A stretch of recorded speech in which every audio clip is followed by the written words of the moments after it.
ವರದಿ ಆಯಿತು. ಆ ಘಟನೆ ನೋಡಿ ಆದಮೇಲೆ ಅದು ಒಂದು ಸಣ್ಣ ಘಟನೆ ಅನಿಸಿದ್ರೂ ಸಹ ಎಷ್ಟೊಂದು ವಿಷಯಗಳ ಬಗ್ಗೆ ಅದು ಕಣ್ಣು ತೆರೆಸುವ ನಿಟ್ಟಿನಲ್ಲಿ ಇತ್ತು. ಇವತ್ತೆಲ್ಲ ಗ್ರಾಮಸ್ಥರು 9 ಗ್ರಾಮದ ಗ್ರಾಮಸ್ಥರು ಸಕಲೇಶಪುರದ ಹಾನ್ಬಾಳ್ ಹೋಬಳಿಯ ಈವನ್ನು ಮೂಡಿಗೆರೆಯಿಂದನೂ ಸಹ ಇವತ್ತು ಬಂದಿದ್ದೀರಾ ಇಲ್ಲಿ. ಇದರ ಬಗ್ಗೆ ಅನೇಕ ವಿಷಯಗಳನ್ನು ಸಹ ನಾವು ತಿಳ್ಕೊಂಡ್ವಿ. ಬೆಟ್ಟದ ಭೈರವೇಶ್ವರ ಸ್ವಾಮೀಜಿ ದೇವಸ್ಥಾನ ಐತಿಹಾಸಿಕವಾಗಿ ಇರೋದು ಅಷ್ಟೇ ಅಲ್ಲ, ಸಾಂಪ್ರದಾಯಿಕವಾಗಿಯೂ ಸಹ ಅನೇಕ ಮನೆತನದ ಮನೆದೇವರಾಗಿ ಪ್ರತಿಷ್ಠಾಪನೆ ಹೊಂದಿದೆ. ಇಲ್ಲಿ ದೇವಸ್ಥಾನಗಳು ನಮ್ಮ ಸಂಸ್ಕೃತಿಯ ಪ್ರತೀಕ.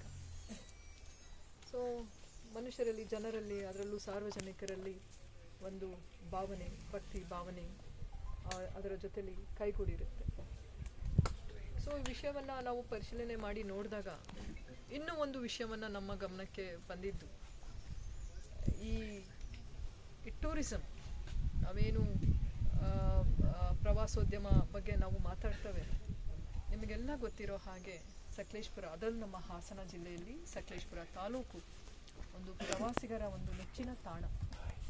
ಬೆಂಗಳೂರು ಇರಬಹುದು, ರಾಜ್ಯದ ಇತರ ಜಿಲ್ಲೆಗಳಿಂದ ಇರಬಹುದು, ಅಥವಾ ಅನೇಕ ಹೊರ ರಾಜ್ಯಗಳಿಂದ ಇರ್ಬೋದು, ಅಲ್ಲಿ ಮೊದಲು ಕೇಳೋದು ಅವರು ಸಕಲೇಶಪುರ. ಹಾಸನಗೆ ಬರ್ತಾರೆ ಅಂದರೆ ಸಕಲೇಶಪುರ. ಅಷ್ಟು ಸುಂದರವಾದ ಒಂದು ನಾಡು, ತಾಲೂಕು, ಮತ್ತು ಅಷ್ಟೇ ಒಳ್ಳೆಯ ಪ್ರೇಕ್ಷಣೀಯ ಕ್ಷೇತ್ರಗಳು ನಮ್ಮಲ್ಲಿ ಇದೆ. ಆ್ಯಕ್ಚುಲಿ ಹೇಳಬೇಕು ಅಂದರೆ ನಮ್ಮದೊಂದು ಮೂಲ ಧ್ಯೇಯನೂ ಸಹ ನಮ್ಮ ಜಿಲ್ಲೆಯಲ್ಲಿ, ಅದರಲ್ಲೂ ಸಕಲೇಶಪುರದಲ್ಲಿ ಪ್ರವಾಸೋದ್ಯಮವನ್ನು ಹೆಚ್ಚಿನ ಒಂದು ಪ್ರೋತ್ಸಾಹವನ್ನು ಕೊಡಬೇಕು ಅನ್ನೋದ್ರ ನಿಟ್ಟಿನಲ್ಲಿ. ಪ್ರವಾಸೋದ್ಯಮ ಅಂತ ಬಂದ ತಕ್ಷಣ ತುಂಬ ಚಾಲೆಂಜಸ್ ನಮಗೆ ಬರ್ತದೆ, ಸವಾಲುಗಳು. ಎಷ್ಟು ಚೆನ್ನಾಗಿ ಈಗ ಎಲ್ಲರೂ ತಾವು ತಮ್ಮ ಅನಿಸಿಕೆಗಳನ್ನು ಹೇಳಿದ್ರಿ. ಯಾಕಂದರೆ ನಾವು ಹೇಳೋದು ಹೊಸದು ಏನೂ ಇಲ್ಲ, ಎಲ್ಲ ನಿಮಗೆ ಗೊತ್ತಿದೆ. ಅದರಲ್ಲೂ ಮುಖ್ಯವಾಗಿ ಪ್ರವಾಸಿಗರು ಅಂತ ಏನು ಬರ್ತಾರೆ, ಆ ಪ್ರವಾಸಿಗರ ಹಾಗೆಯೇ ಅವರು ನಡ್ಕೊಳ್ಬೇಕು. ಆದರೆ ಎಷ್ಟೋ ಬಾರಿ ಪ್ರವಾಸಿಗರಾಗಿ ನಡ್ಕೊಳೋದಿಲ್ಲ, ಅದು ವಿಪರ್ಯಾಸ. ಅದರಿಂದ ನಾವು ಜಿಲ್ಲಾಡಳಿತ ಆಗಲಿ ಅಥವಾ ತಾಲೂಕು ಆಡಳಿತ ಆಗಲಿ ಅಥವಾ ಸಾರ್ವಜನಿಕರು, ಆ ಪ್ರವಾಸಿ ತಾಣಗಳ ಸುತ್ತಮುತ್ತ ವಾಸಿಸುವ ಜನರು ತುಂಬ ಕಷ್ಟ ಮತ್ತು ಸಂಕಟವನ್ನು ಅನುಭವಿಸ್ತಾರೆ. ಕಾರಣ ಇಷ್ಟೇ, ಪ್ರವಾಸಿಗರು ತಾವು ಎಲ್ಲಿ ಬರ್ತೀವೋ ಅದು ಅವರ ಖಾಸಗಿ ಆಸ್ತಿ ಥರ ಅವರು ವರ್ತನೆ ಮಾಡಲಿಕ್ಕೆ ಶುರು ಮಾಡ್ತಾರೆ. ಇದು ನಮಗೆ ಕಂಡು ಬಂದಿರೋ ವಿಷಯ. ಇದು ಒಂದೇ ಕ್ಷೇತ್ರ ಅಂತಲ್ಲ, ನೀವೆಲ್ಲಾದರೂ ಹೋಗಿ ಅವರ ಸ್ವಂತ ಮನೆಯಿಂದನೇ ಅದು ಎಲ್ಲ ಅವರು ತಂದಿದ್ದಾರೆ ಅನ್ನೋ ರೀತಿಯಾಗಿ ಅವರು ವರ್ತಿಸ್ತಾರೆ. ಬರ್ತಾರೆ, ಕುಡಿಯೋ ನೀರಿನ ಬಾಟಲ್ಸ್, ಇವರು ಇನ್ನೂ ಏನೇನೋ ಹೇಳಿದ್ರು, ನಾನು ಹೇಳಲ್ಲ ಅವೇನೇನು ಬಾಟಲ್ಸ್ ಎಲ್ಲ ತರ್ತಾರೆ, ಎಲ್ಲ ಎಸಿತಾರೆ. ಈಗ ನೋಡಿ, ಇವರು ಹೇಳಿದ್ದು ಒಂದು ಉದಾಹರಣೆ.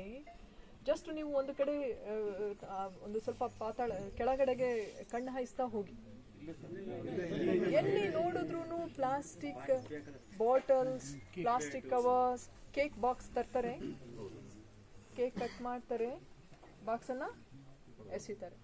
ಜ್ಯೂಸ್ ಬಾಟಲ್, ಇನ್ನೂ XYZ ಬಾಟಲ್ಸ್ ತರ್ತಾರೆ, ಡ್ರಿಂಕ್ ಮಾಡ್ತಾರೆ, ಎಸಿತಾರೆ.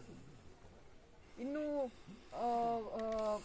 ತಮಗೆ ಏನೇನು ಉಪಯೋಗಕ್ಕೆ ಏನೇನು ತಂದಿರ್ತಾರೆ ಅವರು ತಿಳ್ಕೊಳ್ತಾರೆ, ಇಡೀ ಈ ಕಾಡು ಇರಲಿ, ಈ ನಾಡು ಇರಲಿ, ಅದು ಒಂದು ಕಸದ ಪುಟ್ಟಿ, ಅದನ್ನು ಎಸಲಿಕ್ಕೆ ನಮಗೆ ಅಧಿಕಾರ ಇದೆ, ಎಲ್ಲರಿಗೂ ಅಧಿಕಾರ ಇದೆ.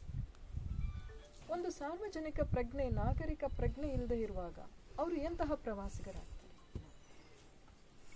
ಒಂದು ಕಡೆ ನಾವು ಸ್ಥಳದಲ್ಲಿ ಹೋದರೆ, ಅದೇ ನೀವು ವಿದೇಶಗಳಲ್ಲಿ ಹೋಗಿ, ನೀವು ತಿಂದಿರೋ ಒಂದು ಚಾಕ್ಲೇಟನ್ನು ಕವರನ್ನು ಎಸಿಬೇಕಾದ್ರೆ ನೀವು 10 ಬಾರಿ ಯೋಚನೆ ಮಾಡ್ತೀರ. ಯಾಕೆ ಹೇಳಿ? ನೀವು ಏನಾದರೂ ಅದನ್ನು ಎಸೆದ್ರೆ ಅದಕ್ಕೆ ನೀವು ಚಾಕ್ಲೇಟಿಗಿನ್ನ 100 ಪಟ್ಟು ದಂಡವನ್ನು ಅಲ್ಲಿ ಕಟ್ಟಬೇಕು. ಇಲ್ಲಿ ಆ ಭಯ ಇಲ್ಲ.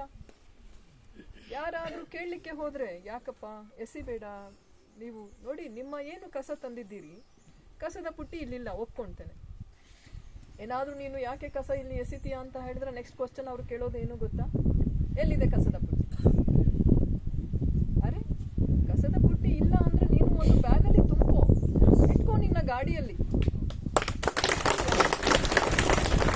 ಕಸದ ಪುಟ್ಟಿ ಇಲ್ಲ ಅಂದ ತಕ್ಷಣ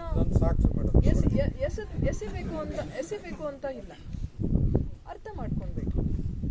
ಯಾವುದೇ ಒಂದು ತಪ್ಪು ಮಾಡೋರು ಆ ತಪ್ಪನ್ನು ಮುಚ್ಚಾಕೊಳ್ಳಿಕ್ಕೆ ಇನ್ನೊಂದು ಕಾರಣ ಕೊಡೋದು, ಏನು ಇರಲ್ಲ ವ್ಯವಸ್ಥೆ ಅದರ ಬಗ್ಗೆ ಕಾರಣ ಕೊಡೋದು, ಇದು ಸರಿಯಲ್ಲ.